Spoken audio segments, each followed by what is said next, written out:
अस्सलाम वालेकुम and welcome to जोर का जोड़ presented by Royal Inverter Fans and Room Coolers.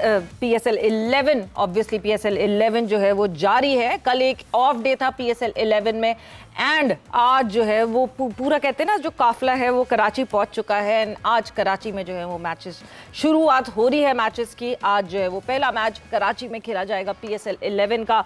Hyderabad Kingsman और पेशावर ज़ल्मी. एट लास्ट पेशावर ज़ल्मी जो है वो आपको एक्शन में दिखेगी बिकॉज एक मैच पेशावर ज़ल्मी ने खेला और दूसरा मैच पेशावर ज़ल्मी का वॉश आउट हुआ. तो इसका मतलब ये कि आपको एक ही मैच में इन एक्शन दिखे थे Peshawar Zalmi and now they would be in action again. And Hyderabad Kingsman जो कि जीत की तलाश में है, जीत ढूंढ रहे हैं, क्या उनको आज जीत मिल पाएगी कि नहीं मिल पाएगी. सो डिस्कशन करेंगे इस मैच के हवाले से, साथ ही साथ what ever is going around in PSL 11 उसके हवाले से भी डिस्कशन होगी. मैं हूं सवेरा पाशा और डिस्कशन के लिए हमारे साथ मौजूद हैं ऑब्वियसली जोर का जोड़ की फैमिली मेंबर मोहम्मद यूसुफ हमारे साथ मौजूद हैं. यूसुफ अस्सलाम वालेकुम and welcome to the show. वालेकुम सलाम आप सबको, बहुत शुक्रिया, थैंक यू. और हमारे शहर से अब चला गया कराची जब PSL 11. सो कराची में हमारे दूसरे फैमिली मेंबर मौजूद हैं तौसीफ अहमद साहब. तौसीफ साहब अस्सलाम वालेकुम and welcome to the show. जी वालेकुम अस्सलाम, सबको सलाम मेरी तरफ से. सो हैदराबाद किंग्समैन, हम बार बार हैदराबाद किंग्समैन के लिए बात कर रहे हैं. क्या करना पड़ेगा हैदराबाद किंग्समैन को जीत हासिल करने के लिए? बिकॉज बहुत चर्चा है, बहुत शोशा है, मगर उस शोशा के अलावा परफॉर्मेंसेस नहीं आ रही उस तरीके की. देखिए, जितना भी आप चर्चा शोशा कर लें, प्लेयर्स जब तक नहीं होंगे आप मैच नहीं जीत सकते. जब तक कि प्लेयर्स वो परफॉर्मेंस ना दें जो उस दिन ज़रूरत है, उस विकेट के हिसाब से, उस कंडीशंस के हिसाब से आपको परफॉर्मेंस देनी होती है. सामने ऑपोजिशन को देखना होता है कि वो किस तरह की.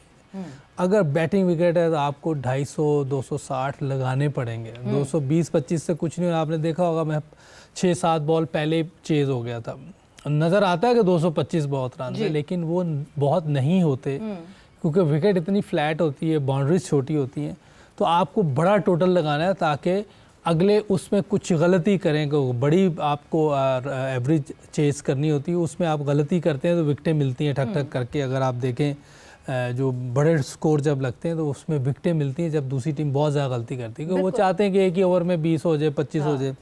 तो उसमें प्रेशर भी होता है ना बोर्ड का, बहुत ज़्यादा होता है, प्रेशर बहुत ज़्यादा. लेकिन जब 225 220 लगता है तो सबको पता होता है उधर जो दूसरी टीम वाले हैं कि यार ये विकेट तो बड़े स्कोर की थी, हमने तो अच्छी बॉलिंग की है, को 30-40 रन कम में आउट कर लिया, तो हम इसको चेस कर सकते हैं. कॉन्फिडेंस आया होता है. तो आप आराम से चल रहे होते हैं, 10-12 के स्ट्राइक एवरेज से चल रहे होते हैं. बीच में एक ऐसा ओवर मिलता है जिससे आपकी एवरेज और अच्छी हुई थी. तो फिर जैसे ही मैच करीब जाता है दूसरी टीम भी थोड़ी लूज होती है कि इधर तो कुछ हो ही नहीं, विकेट से कोई हेल्प ही नहीं है. आप जितनी भी अच्छी बॉलिंग कर रहे हो, अगर आपको बहुत फ्लैट विकेट मिल जाए ना तो आपको 10 रन तो पड़ेंगे ही पड़ेंगे, क्योंकि जिस तरह की विकेटें हैं. तो मेरा ख्याल है कि इनको अपनी देखना पड़ेगा. अगर टफ विकेट है तो वहाँ पे पहले बैटिंग करते हुए इतना रन हो कि उनको आप फंसा सकें. आपकी बॉलिंग में इतनी जान होनी चाहिए. और मैं एक सजेशन और दूंगा इनको कि शर्जील को ओपन पर लेकर आए, जो एक्चुअल जगह है, एक्चुअल जगह है. और उसने जिस तरह पिछले मैच में खेला मिडिल ऑर्डर में आके, तो किसको, साइम अयूब को आप कह रहे हैं? साइम अयूब को एज मार्की प्लेयर उन्होंने सामने रखा है, अपने मार्की प्लेयर को बिठा दे. नहीं, वो ठीक है, मार्की प्लेयर रखा उन्होंने, लेकिन वो अभी उस टच में नहीं है. कोई बात नहीं, मार्की तो अपनी जगह, वो जो अपने एडवर्टाइजमेंट करनी थी वो कर दी हुई है. जो आपने ऐड लेने थे, जो लेना था वो हो गया हुआ है. अब आपने जीतना है, अपनी टीम को आगे लेके चलना है ताकि नेक्स्ट ईयर आपको अच्छे कॉन्ट्रैक्ट्स मिल सकें, ऐड अच्छे मिल सकें, और चीज़ें हों. तो आपको चाहिए उसको नंबर 3 पे कर लें और शर्जील को ऊपर कर दें. अगर जैसे फॉर्म वापस आए आपको लगता है तो फिर आप दोनों को शफल कर सकते हैं. लेकिन मेरा ख्याल है कि शर्जील ज़्यादा डेंजरस प्लेयर है, क्योंकि शर्जील एक तो इसका वेट ट्रांसफ़र बहुत अच्छा था जब पहले खेल रहा था. मैंने पहले जो खेल रहा था, मैंने पहले भी कहा कि मुझे इसकी बैटिंग का बहुत मज़ा आता था. ये कट, पुल, ड्राइव सारी चीज़ें खेलता था और इसके पास टाइम था और बहुत अच्छी तरीके से इसने क्रिकेट खेली. अनफॉर्चुनेटली जो भी हुआ उस पर तो हम नहीं जा सकते, लेकिन जो ये क्रिकेट खेल रहा था, मेरे ख्याल पिछले 8-10-12 साल में इस तरह की बैटिंग कोई कम ही किसी से हमने देखा कि पाकिस्तान से की तरफ से किसी ने की हो.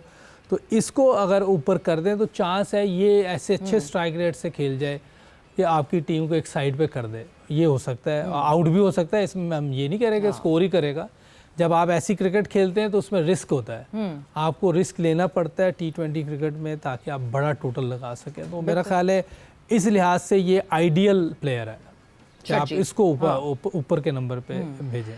बट तौसीफ साहब, एक चीज़ ऑब्वियसली शर्जील तो हम मुसलसल बात ही कर रहे हैं, और शर्जील की मैं आपसे तो जाहिर सी बात है बात बिल्कुल करूंगी कि शर्जील को वेदर ऊपर भेजना चाहिए कि नहीं भेजना चाहिए, मगर एक बहुत इंपॉर्टेंट चीज़ कि क्या हैदराबाद की बैटिंग इशू है या एक्चुअली हैदराबाद की बॉलिंग एक मेजर इशू है? बिकॉज हम रन्स तो देख रहे हैं, विकेट्स भी ऐसी हैं कि रन्स पे रन्स ही बने जा रहे हैं, बट बॉलिंग जो है वो जितने रन्स बना ले हैदराबाद, उनके बॉलर्स जो हैं वो डिफेंड नहीं कर पा रहे। जी आपने बिल्कुल ठीक कहा, यूसुफ भाई ने जो बातें की वो ठीक है। मेरा नहीं ख्याल कि ये कुछ चेंज कर पाएंगे, बज़ाहिर तो मुझे नहीं लगता। इतनी होती तो पहले मैचों से ही कुछ ना कुछ, लेकिन फील ये हो रहा था मुझे कि उसको नीचे लाने का मेरे लिहाज से, या यूसुफ साहब जो कह रहे हैं, उसकी वो जगह नहीं थी। वो तो सर्कल में ही इतना खौफनाक हो जाता कि नहीं। बहरहाल उसको नीचे लाए। अब हारने के बाद जो कुछ हुआ उसके बाद लेके आए और प्रेशर पड़ा किसी का, वो अपनी जगह है। लेकिन इनकी बॉलिंग जो है वो प्रॉब्लम कर रही है। 220-25 रन आपने किए, सब कुछ सामने नज़र आ रहा था, मगर रन आप बना भी रहे हैं तो आपकी बॉलिंग में तो डेप्थ ही मुझे नज़र नहीं आ रही। बैटिंग में काफ़ी डेप्थ है। अभी जो आज हम पेशावर ज़ल्मी से खेल रहे हैं तो डेप्थ इनके पास है, हैदराबाद के पास बड़ी डेप्थ है मौजूद। तो आई थिंक इनके जो भी करता धरता है, जो देख रहे हैं सब है, तो उन्हें सोचना चाहिए। हो सकता है एक लक ये भी होगी, टीम तो अच्छी है, सब सामने नज़र आ रहा है कि आज उनका वेन्यू चेंज हुआ है। चलो जी ये भी हम देख लेते हैं वेन्यू से क्या होता है। यहाँ तो रन्स बनते हैं इस पिच पे और ठीक ठाक रन्स बनते हैं। अब देखना यह है कि ये लोग पहले क्या करते हैं, क्योंकि अभी तो इनको परेशानियां है, ना ये बैटिंग कर पा रहे हैं, ना बैटिंग में ये अगर स्कोर किया भी है तो आपकी बॉलिंग ने बर्बाद कर दिया सारा। तो अब इनको सोचना पड़ेगा कि हम करें तो करें क्या। और जो टॉस जीतेगा मेरा तो ख्याल है फील्डिंग ही करेगा। पहले जो टॉस जीतेगा दे बी फील्डिंग फर्स्ट, आपको ये लगता है? जी हाँ, जी हाँ। कराची में ऑब्वियसली पहला मैच यूसुफ, सबसे पहले तो अंडरस्टैंडिंग दोस कंडीशंस, क्योंकि अब जाहिर सी बातें वहाँ शिफ्ट हुए हैं, एक डिफरेंट तरीके का गेम प्लान लेकर रखना होगा। बट हैदराबाद की बॉलिंग में आपके पास ऑप्शंस क्या बचते हैं? मतलब आप पिछला मैच भी देख लें तो ऑलमोस्ट 7 ऑप्शंस उन्होंने खिलाए थे, मगर कोई उसका फ़ायदा नहीं हुआ खिलाने का। बॉलर्स इनके पास जितने भी हैं, वैसे तो आप सही कह रहे हैं कि बॉलिंग इतनी अच्छी नहीं है। मतलब आप देखें, ठीक शाना ने किया, मेरिडेट ने की, Saim Ayub, Hasan Khan, Mohammad Ali, Labuschagne himself and मार्क सदाकत से भी करवानी पड़ी। अब सारे स्पिनर विकेट हो फ्लैट, तो उस पर कैसे वो आउट कर सकते हैं, मेरी तो समझ से बाहर है। ये हो ही नहीं सकता कि इस तरह की विकेट पे कोई स्पिनर आउट कर दे, या कोई मेरा मकसद है कोई ऐसा स्पिनर हो कि जो शेन वॉर्न है या बहुत ही कोई एक्स्ट्राऑर्डिनरी स्पिनर हो तो बात समझ में आती, लेकिन कोई ऐसा है ही नहीं कि आप कहें जी वो 225 रन। वैसे आज के एरा में एक्स्ट्राऑर्डिनरी स्पिनर कौन सा है? आपने अभी शेन वॉर्न का नाम लिया, मतलब हमें इतना पीछे जाना पड़ता है कोई एक अच्छे स्पिनर को सोचने के लिए। अभी करंटली तो कोई नहीं है, लेकिन ये खुद ही बना लेते हैं अच्छा, उससे ऐसा अजीबो-गरीब खेलते हैं कि लगता है ये अच्छा है। लेकिन कोई भी नहीं है। अगर ऑनेस्टली मेरे से पूछें तो सीफ भाई भी बताएंगे, कोई खुद स्पिनर है, बहुत बड़े माशाल्लाह, पाकिस्तान की तरफ से बहुत नाम है इनका, तो ये भी बता देंगे कि आजकल तो कोई ऐसा स्पिनर है ही नहीं कि जो इतनी मुश्किल कर सके। और जिस तरह की आपने क्रिकेट आजकल हो रही है उस पे तो किसी का काम ही नहीं बॉलर्स का, या तो दें ना टर्निंग विकेट, तो फिर ये कोई 200 रन कर देगा तो मैं कहूँगा जी बड़े अच्छे बैट्समैन खेल रहे हैं। बिल्कुल, कुछ ना टर्न हो रहा है ना कुछ हो रहा है, तो बॉलर्स पे मैं तो ब्लेम नहीं कर सकता। जिस दिन टर्निंग विकेट या मुश्किल विकेट आएगी उस दिन कोई बॉलर मार खाएगा तो मैं सबसे पहले उसको क्रिटिसाइज करूंगा, जैसे उस दिन हारिस रऊफ को किया था। बिल्कुल, वो उस दिन थी विकेट 29 वाली विकेट पे उसने 45 रन खा लिए हैं, वो भी मैं 4 ओवर पूरे किए हैं कि नहीं किए, तो वो तो सारा मैच उस पे जाता है कि वो मैच ही उसी ने बनाएगा। उस विकेट पे उसको 20 रन देने चाहिए थे, 3-4 आउट करने चाहिए थे, तो इतना एक्सपीरियंस प्लेयर है। लेकिन जहाँ 250 वाली विकेट है वहाँ किसी प्लेयर को 50 रन पड़ रहे हैं तो मैं कहूँगा कि बस ठीक है, ये तो पड़ने ही थे। वो बहुत अच्छा बॉलर होगा तो वो 40 रन खा लेगा।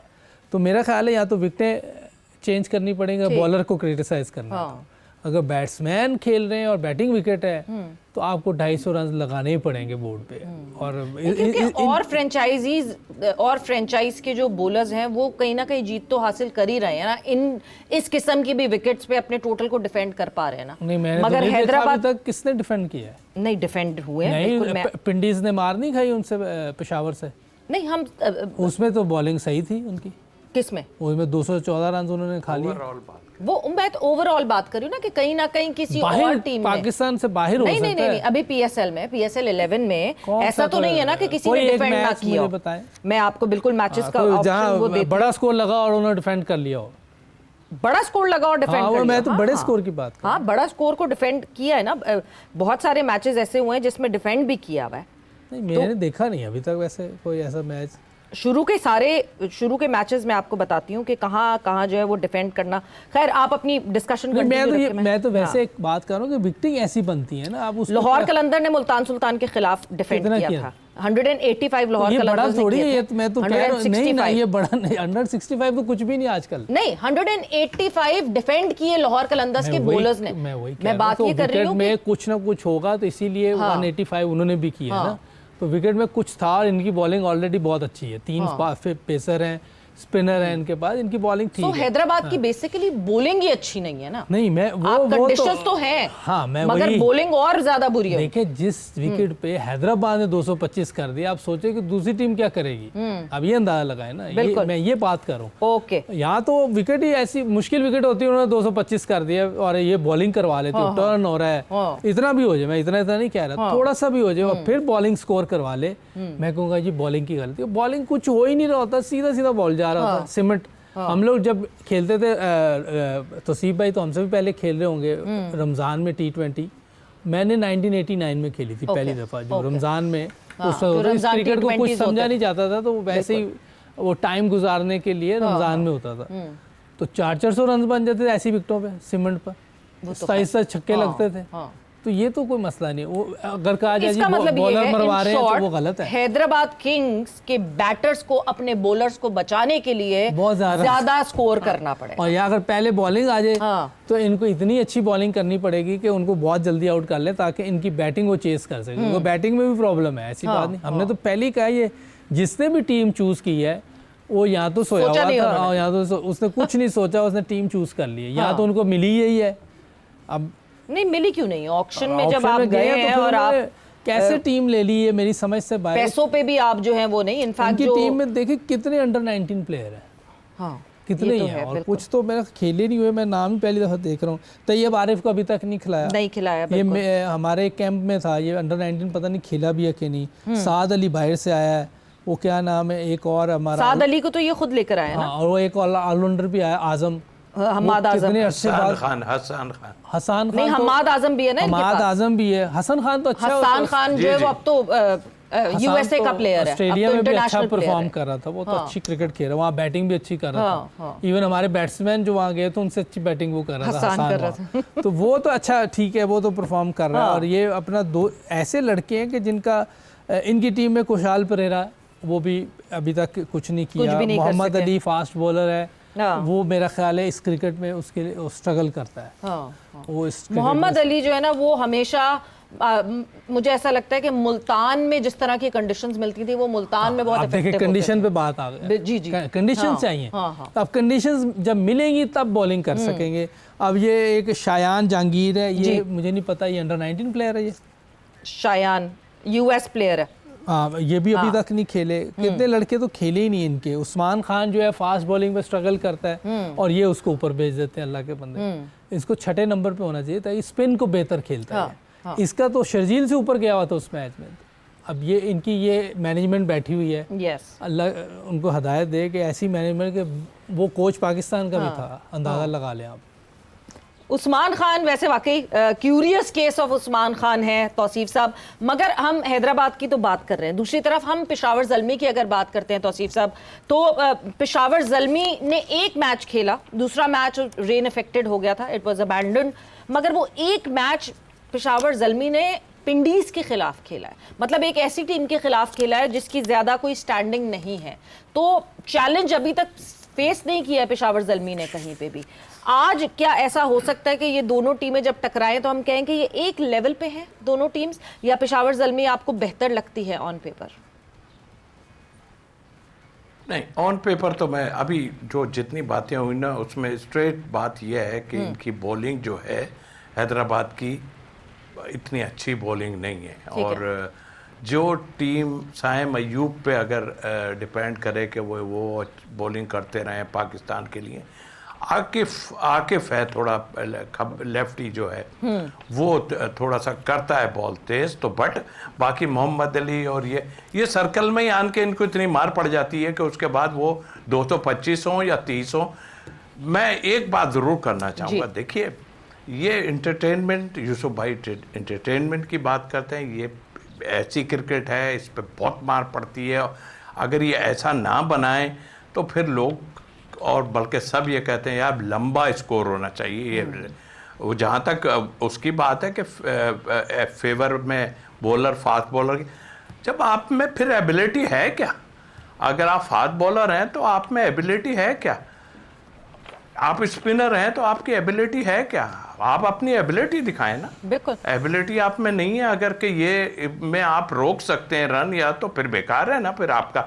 ना आपको यॉर्क मारनी आती है, ना आपको स्लोअर वन प्रॉपर मारनी आती है, मतलब वेरिएशन आपके पास मारनी है। यॉर्क मारने की कोशिश करते हैं, फुल टॉस हो जाती है। 42 साल फुल टॉस 40-42 साल का वो जो है अपना ऑस्ट्रेलियन पीटर सिडल, वो उसको मार पड़ भी जाए, जी हाँ, उसको मार पड़ भी जाए तो मुझे कोई नहीं, लेकिन उसकी लाइन और लेंथ यॉर्क करना और पड़े, मतलब नजर आता है कि कुछ कोशिश हो रही है। और भी कई एक दो बॉलर हैं हमारे पास तो जो करंट खेल रहे हैं उनसे ही कुछ नहीं हो पाता।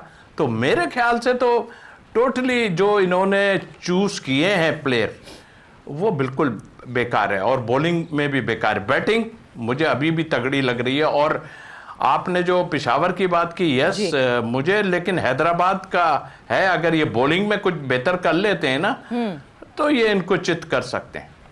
अच्छा, आप कह रहे हैं कि हैदराबाद चैलेंज पुट अप कर सकता है ज़ल्मी के लिए अगर तो बॉलिंग में कुछ बेहतर कर ले। तो हम यही तो कह रहे हैं कि बॉलिंग में बेहतर करेंगे कैसे? सवाल तो सबसे बड़ा यही है ना। तो बस ठीक है, फिर ऐसा करें ना कि रन फिर 300 350 बनाएं फिर ही बचाएंगे। लेकिन इनकी बैटिंग ऐसी है कि बैटिंग पहले ही ये अगर जो फील्डिंग करके जितने बनवाने आप बना दें, फिर बैटिंग आप कवर करे उसको, यही हो सकता है। हाँ। देखिए ना सारे पार्ट टाइम है, चाहे हसन खान हो, ये सब पार्ट टाइम है बॉलर। ये कोई वो नहीं है जो जिसे कहना चाहिए दूसरी टीमों में रेगुलर। सुफियान की बात कर लें या ये बच्चे, तो आई थिंक मेरा ख्याल है कि ये आज तो मुझे लगता है टॉस जीत के ये पहले फील्डिंग करेंगे, चेस करने की कोशिश करेंगे। चेस करने की कोशिश करेंगे। चेस कर पाते हैं कि नहीं कर पाते ये तो देखना है। मगर यूसुफ, पेशावर की अगर हम बैटिंग की बात करें, अगेन द सेम इशू जो हम रावलपिंडी की बात करते हैं। पावर प्ले में वहां रिजवान नहीं जगह छोड़ते, पावर प्ले में यहाँ बाबर जगह नहीं छोड़ते। पॉइंट वही है, वही स्ट्राइक रेट डिबेट, वहीं उस जगह आके हम अटके रहते हैं। बट फ्रेंचाइजीज देखें, franchise at the end of the day business कर रहे हैं। हम पाकिस्तान टीम की बात करते हैं, हाँ जी, सब मिलके उस पर शोर भी मचाते हैं, ये चेंज करना है वो चेंज करना है। मगर जो बिजनेसमैन होता है इवेंचुअली वो तो अपना फायदा देखता ही है ना कि मेरी टीम जीते। क्यों नहीं दिखता जावेद आफरीदी को ये? मेरा नहीं ख्याल जीतने का तो कोई लग ही नहीं रहा किसी का जीतने का। अगर जीतने का हो तो पिंडीज वाले चेंज ना कर लेते। बिल्कुल कर लेते। और इनको नहीं पता ये जो इनकी मैनेजमेंट बैठी हुई है पेशावर ज़ल्मी की, कि ये स्लो स्ट्राइक रेट से खेलता है। सबको पता है ये सारा वो है कमर्शलाइज, और कुछ भी नहीं है। मैं आपको सीधी बात बता दूँ, इसलिए मैं ये भी कहता हूँ कि यहाँ की परफॉर्मेंस को फिर अकाउंट ना करें। हाँ, फिर सिलेक्शन इसलिए पीएसएल से ना करें, करनी भी नहीं चाहिए, यहाँ से नहीं करनी चाहिए। हाँ, कोई यंगस्टर खेल रहा है जिसको आपने पहले नहीं मौका मिला हुआ पाकिस्तान से खेलने का, वो अगर खेल रहा है, वो कुछ चीज़ दिखा रहा है, उसके लिए आप एक कर सकते हैं। और उसको डायरेक्ट यहाँ से नहीं डालना चाहिए। उसको फर्स्ट क्लास खिलाएं, थोड़ी सी 8-10 मैच फर्स्ट क्लास खेले, एक सीज़न खेले, उसको पूरा वॉच करें, उसकी सारी चीज़ें देखें। मैं यहाँ, हालांकि समीर कितना अच्छा खेल रहा है, मैं स्टिल कहूँगा उसको थोड़ा सा फर्स्ट क्लास खिलाएं ताकि उसको आइडिया हो, क्योंकि बाहर जब दूसरी टीमें आनी है उन्होंने अच्छी जगह पे बॉलिंग करनी है। मैं ये कह रहा, हो सकता है कि जितना अच्छा ये खेल रहा है कामयाब हो जाए, चांस हैं बहुत ज़्यादा, क्योंकि विकेटें वहाँ भी फ्लैट ही होती हैं, लेकिन उनका चैनल बहुत अच्छा होगा। जैसे एक सिडल आया हुआ है, जैसे अभी तो सीबल, उसकी जगह अच्छी है, 41 ईयर का है, लेकिन रिपीटेटिव एक्शन है, एक ही जगह मारे जाते हैं, फर्स्ट क्लास खेलते हैं ना, वो अपना सीजन खेलते हैं। यहाँ तो हमारा इंटरनेशनल प्लेयर कोई भी फर्स्ट क्लास नहीं खेलता, जिसकी वजह से इन्हें प्रॉब्लम भी होती है। तो मेरा ख्याल है कि यहाँ से सिलेक्शन बंद होनी चाहिए, सिलेक्शन बिल्कुल नहीं करनी चाहिए। कोई नए लड़के नज़र आते हैं, उनको फास्ट ट्रैक जो आपने उस दिन बताया था वो वाला करके फर्स्ट क्लास में रखें और पूरी नज़र रखें उन पे, उनकी फिटनेस, उनकी स्किल लेवल ऊपर करें। देखिए जब तक स्किल लेवल ऊपर नहीं होगा आप कंपीट नहीं कर सकते। आप जितने मर्जी रन्स कर लें, या 600-700 रन्स कर लें, हो भी जाएंगे, जितनी फ्लैट विकटें हैं, 500-600 रन्स करना कोई बड़ी बात नहीं है। लेकिन जब आप इंटरनेशनल पे जाएंगे, फिर हम सब बोल रहे होते हैं यार ये उधर तो बहुत अच्छा खेला था, इधर क्या नहीं, हम पहले ही बता रहे होते हैं कि वहाँ एक डिफरेंट चीज़ें हैं, वहाँ बॉलिंग डिफरेंट है, वहाँ के लोग आपको भांप लेते हैं कि कहाँ ये स्ट्रांग है, कहाँ वीक है। आप देखें बाबर आजम कितना स्कोर कर रहा था, 3 साल से उन्होंने उसको पकड़ लिया कि यहाँ ये वीक है, वहीं उसको खोल देते। उन्हें पता है ये बॉल आने से पहले ओपन चेस्टेड हो जाता है, थोड़ा सा बाहर निकलता है बॉल खुल जाता है, तो वो वीकनेस है ना। तो इसीलिए अब कोई कहे जी वो थोड़ा सा ये हो जाता है, काफ़ी प्लेयर, ये थोड़ा सा नहीं, 3 साल का पैच है ये। तो उसके बावजूद आप देखें कि हम इस बात को समझ नहीं रहे, इसीलिए उसकी गेम इम्प्रूव नहीं हो रही। ना वो समझ रहा है, ना कोई ऐसे लोग जो बात कर रहे हैं इस पे, उनको भी समझ नहीं आ रही। वो भी पाकिस्तान का ज़्यादती कर रहे हैं, जो गलत बयानी का काम कर रहे हैं। और इसको भी समझना चाहिए कि मैं अपनी क्रिकेट को फर्स्ट क्लास से बेहतर करूँ। बिल्कुल, T20 से क्रिकेट बेहतर नहीं हो सकती, फाइनेंशियल बेहतर जरूर हो सकता है इंसान। जी तौसीफ साहब।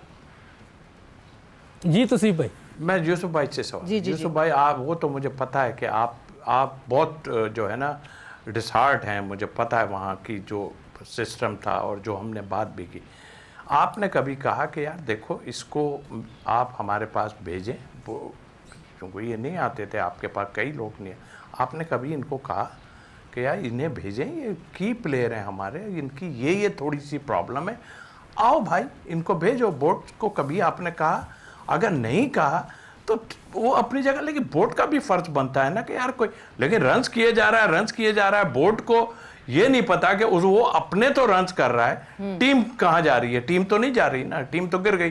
ग्रेट प्लेयर पूरे पाकिस्तान में, क्या पूरे मुल्क दुनिया में ग्रेट सारा कुछ हो गया, टीम पाकिस्तान की टीम नहीं जीत रही। पाकिस्तान की टीम को तो ऐसे बहुत ट्रॉफीज भी जीतनी चाहिए थी और बहुत कुछ हो जाना चाहिए था। तो आई थिंक ये प्रॉब्लम को सॉल्व करनी हमें पड़ेगी। अगर ये आप सॉल्व नहीं करेंगे तो ये इसी तरह चलता रहेगा। आपने जैसे बोला, फिर आपने फ्रेंचाइज की बात जो की ना, देखें प्लेयरों को भी पता है भाई ये कमा रहे हैं, ये फ्रेंचाइज है, अपनी पब्लिसिटी, ये वो 12 करोड़ का प्लेयर ले लेता है, वो करे ना करे जाए काम से, और भी 6-8 करोड़ के प्लेयर आप ले लेते, सारे करोड़ों लगा दिए साइन के ऊपर, बाकी सब अपने अपने लड़के बुला लिए थोड़े पैसों में। आपके सामने उसकी परफॉर्मेंस थी, लेकिन उसके बाद 12 करोड़ में ठीक है, और फ्रेंचाइज ने पैसे देने, उससे किसी को 12.6, तो वो क्रिकेट का कोई ताल्लुक नहीं इससे। ये बट जो सवाल तौसीफ साहब ने आपसे पूछा, क्या जब आप बैटिंग कोच थे तो उस वक्त क्या कोई वक्त ऐसा आया, ऐसा टाइम आया, या जब आप एनसीए में थे उस वक्त ऐसा टाइम आया कि ये डिस्कशन आई हो कि नहीं जी इन लड़कों में ये मसला है? Babar who has been a marquee player for Pakistan for a very longer period of time, कि जी ये कमी पेशी दिख रही है मुझे, तो थोड़ी सी ट्वीकिंग करनी है, तो वो आ जाए। ऐसा कुछ हुआ कभी? कोई मैं सिलेक्टर भी था एक टाइम पे, मोहसिन भाई के साथ मैं साल 1.5 साल रहा हूँ, और उसमें मैं ये मुसलसल कहता रहा हूँ कि इसकी टेक्निक ख़राब हुई। पिछले 3 साल से ये मैं बात कर रहा हूँ कि इसकी टेक्निक में फॉल्ट आया है, यहाँ कोई प्रेशर डला है T20 का, इसने अपनी कोई चीज़ें करने की कोशिश की है, जिसकी वजह से इसको प्रॉब्लम हुई। तो मैंने इसको कहा कि जो मैं बैठता था उसमें, कि इसको आप रेस्ट दें, रेस्ट मैं कहता था, ओके रेस्ट दें, एकेडमी में आए, वहाँ काम होगा, उसके बाद फर्स्ट क्लास खेले, और जो हमें नज़र आ रही हैं चीज़ें अगर वो ठीक हो जाती हैं तो हम आपसे कहेंगे भी दोबारा इसको सिलेक्शन के लिए आपके लिए अवेलेबल है। अगर नहीं होती तो हम कहेंगे और खेलें। लेकिन वहाँ जो लोग बैठे हुए थे वो तो कह रहे हैं ये हम कैसे निकालें बाबर को, कैसे बिठा सकते हैं बाबर। अच्छा, अब ये बात तो मानी नहीं, ठीक है। फिर जब आकिब भाई आए तो उन्होंने ड्रॉप कर दिया, बिल्कुल।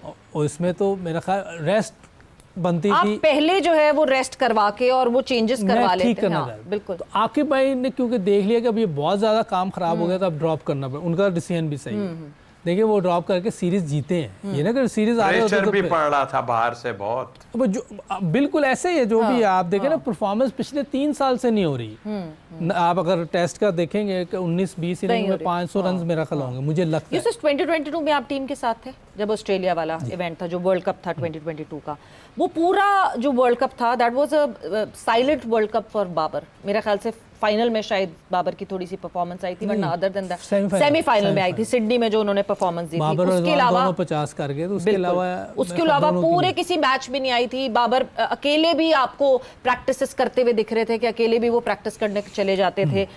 उस टाइम पे कोई ऐसा मौका कभी आया कि आपने कोई उनसे बात की हो? एक बैटिंग कोच बात करता है ना एक प्लेयर से कि नहीं जी यहाँ फंस रहे हो, तो कभी कोई ऐसी कॉन्वर्सेशन? थोड़ी सी बात हुई थी, लेकिन वो मैथ्यू हेडन की तरफ ज़्यादा उनका था, तो मैं फिर क्योंकि वो भी था उधर, तो मैंने फिर इसलिए ज़्यादा वो नहीं किया। मैंने बताया ज़रूर था कि थोड़ा सा ये प्रॉब्लम है, लेकिन वो समझ रहा था कि हेडन के साथ वो इजी है, तो मैंने कहा ठीक है, तो वो भी बड़ा प्लेयर है, अगर उससे फ़ायदा होता है तो ज़रूर ले। लेकिन वो मुसलसल देखें ना, उसके बाद आप देखें मुसलसल एशिया कप से शुरू हुआ था प्रॉब्लम। एशिया कप में भी कुछ नहीं किया, फिर वो आप उधर चले गए, वहाँ भी कुछ नहीं हुआ, और उसके बाद मुसलसल देखें दूसरा वर्ल्ड कप यूएसए में जो उसमें भी प्रॉब्लम, हर जगह उसको। तो जब तक ये अपनी टेक्निक ठीक नहीं करेगा, हाँ ऑन एंड ऑफ कोई ना कोई इनिंग हो सकती है, लेकिन वो जो कंटिन्यू आप एक चीज़ होता है 10 इनिंग में 6-7 में करना, बड़े प्लेयर की जो निशानी होती है, वो 10 इनिंग में 6-7 में रन्स करेगा, 2-3 में आउट हो सकता है, इसमें कोई वो नहीं।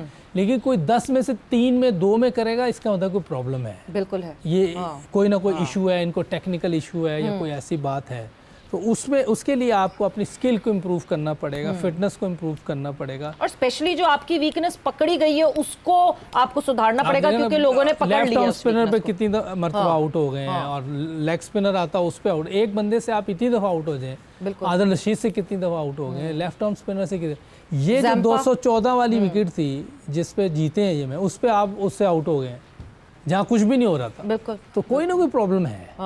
तौसीफ साहब, ये जो अभी पूरी डिस्कशन अभी यूसुफ से हुई है, at the end of this all discussion, मतलब एक नटशेल में अगर ये डालें तो फादर फिगर होता है पाकिस्तान क्रिकेट बोर्ड। कोई भी बोर्ड जो है वो एक प्लेयर के लिए फादर फिगर होता है, और जब कहीं किसी जगह पे आपकी औलाद लैक कर रही होती है और वो अगर प्यार मोहब्बत से नहीं मान रही होती है, तो कभी कभार आप गुस्सा भी करते हैं उस पर। मेरा ख्याल से पाकिस्तान क्रिकेट बोर्ड ने बहुत टाइम लीवे देते रहे, और गुस्सा करने के बजाय अब खट करके साइड पे कर दिया। जो ओडीआई था, ओडीआई में T20 की परफॉर्मेंस पे ओडीआई भी आपने बिल्कुल निकाल के बाहर कर दिया। क्या इस चीज को, इस प्रोसेस को सही करना पड़ेगा?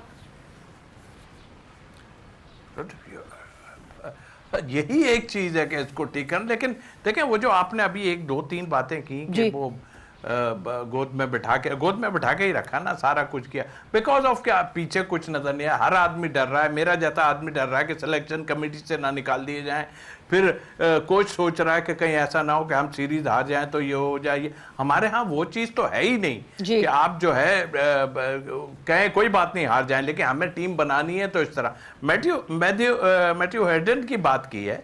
देखिए, ये वार्नर और 1-2-3 और प्लेयर ऑस्ट्रेलियन जो है जी, ये आपको पावर हिटिंग की बता सकते हैं। इनकी टेक्निक जैसी भी है, मुझे इनकी टेक्निक, इनके जो अपने यहाँ खेलते हैं ये अपनी जगह है, लेकिन एक प्योर बैट्समैन जैसे यूसुफ साहब हैं या इंजमाम है, वो डिफरेंट बताएगा। वो ये नहीं बताएगा कि इस तरह की तुम ये पावर हिटिंग के लिए लाए थे उसको कि पावर हिटिंग हमें रन बनवाने, तो वो पूछने जा रहा है उससे, तो ज्यादती है ना यार कि आप उससे पूछ रहे हो। आप बाकी कुछ, आपका ग्रेट प्लेयर आपके पास भी तो मौजूद है, ये पीसीबी को करना चाहिए कि इससे क्यों नहीं पूछते आपके कोई बात है तो। वो ले आए बाहर से उठा के, गोरा अव्वल तो इंग्लिश की वजह से करीब भी नहीं लोग जाते थे, इधर उधर चले जाते हैं। मुझे पता है जेफ लॉसन ने मुझे तो सीधा कहा था कि इनके यहाँ का प्रॉब्लम है। मैंने जब उससे पूछा था, क्योंकि लॉसन मेरे साथ खेला भी था, मैंने कहा इनकी प्रॉब्लम क्या है यार, जब मैं सिलेक्ट कहना इनकी यहाँ की प्रॉब्लम है, लॉसन ने बोला, खत्म हो गई बात। उनका ट्रेनर भी यही बोल रहा है, सब बोल रहे हैं। वो तो एक तो साथ सबको लेके आते हैं ना जी, ऑस्ट्रेलियन जब आते हैं अपने साथ ऑस्ट्रेलियन को मोस्टली लेके पूरा ग्रुप ले, तो वो अपने प्रोफेशनल है भाई। वो जितनी मेहनत कराना चाहते हैं ना, ये नहीं कर पाते वो मेहनत। बिल्कुल बिल्कुल नहीं। और जो आपने कहा ना, बहुत और जो कोचेस आए, इवन मिकी आर्थर ने ये स्टेटमेंट दिया था कि साइकोलॉजिकली वीक हैं लड़के। और फिर उसके बाद आई रिमेंबर 2023 का वर्ल्ड कप जो इंडिया में जाके खेला था, मैक्स बाबरी हमारी टीम के साथ ट्रैवल कर रहे थे और रिकमेंड किया कोच ने कुछ लड़कों को कि आप जाके उनके साथ सेशन करें। किसी ने सेशन नहीं किया उस पूरे उसमें। तो पॉइंट यही है कि जिस तरह आपने भी एक एग्जांपल दी थी कि एक लड़के को आपने गाइड किया कि तुमने यहाँ खुद को सही करना है, बट उसने उस पर अप्लाई नहीं किया, तो ये तो बोर्ड नहीं करना है ना। ये बोर्ड नहीं करना है, क्योंकि आप कोचेज या बाबरी साहब क्या कर सकते हैं? वो तो कह ही सकते हैं ना कि आप सेशन ले लें या आप इधर आ जाएं। हम ये कह सकते हैं मैं उधर मौजूद हूँ। अच्छा, कता कलामी की माजरत, क्योंकि ये डिस्कशन ऐसी है, इस पे हम शुरू हो जाते हैं तो फिर ये खत्म नहीं होती। जल्दी से अपनी प्रेडिक्शन बता दीजिए। Hyderabad Kingsmen Peshawar Zalmi. मेरा ख्याल है कि हैदराबाद नहीं जीतेगी। अच्छा, पेशावर ज़ल्मी। तौसीफ साहब, योर प्रेडिक्शन। आज मैं हैदराबाद के साथ जाऊंगा। ओहो, चांस ले रहे। टिप्स मैंने 2-2.5 घंटे की ड्राइव है तौसीफ भाई, उधर जाएंगे। बहुत हो गया, बिल्कुल बहुत हो गया यार। बेचारे हाँ। बेचारे बेचारे बहुत मजबूर हैं। बहुत 2-2.5 अरब की ली है टीम। हाँ भाई, जीत जाओ यार। और नई फ्रेंचाइज है, मतलब ऐसा ना हो ना बहुत दिल बर्दाश्ता हो जाए PSL 11 के बाद एकदम से वो घबरा जाएंगे, हुआ क्या मेरे साथ। तो जीत जाए। Peshawar Zalmi would be my team. और उमैर के लिए मैं खुद ही चूज कर देती क्योंकि वो अक्सर आपके साथ जाता है, तो हैदराबाद उमैर की। हाँ, तो पेशावर ज़ल्मी जो है वो मैं और यूसुफ पेशावर ज़ल्मी को सपोर्ट कर रहे हैं आज, और हैदराबाद किंग्समैन को गायबाना तौर पे और जो है तौसीफ साहब उसको सपोर्ट कर रहे हैं। बट थैंक यू तौसीफ साहब फॉर ज्वाइनिंग इन। यूसुफ बहुत बहुत शुक्रिया फॉर ज्वाइनिंग इन। वक्त यहाँ पे जोर का जोड़ का खत्म हो गया है। It is Hyderabad Kingsmen versus Peshawar Zalmi tonight at Karachi in PSL 11। आप लोग अपना ख्याल रखिएगा। Savera Pasha signing off. Take care, bye bye, अल्लाह हाफिज।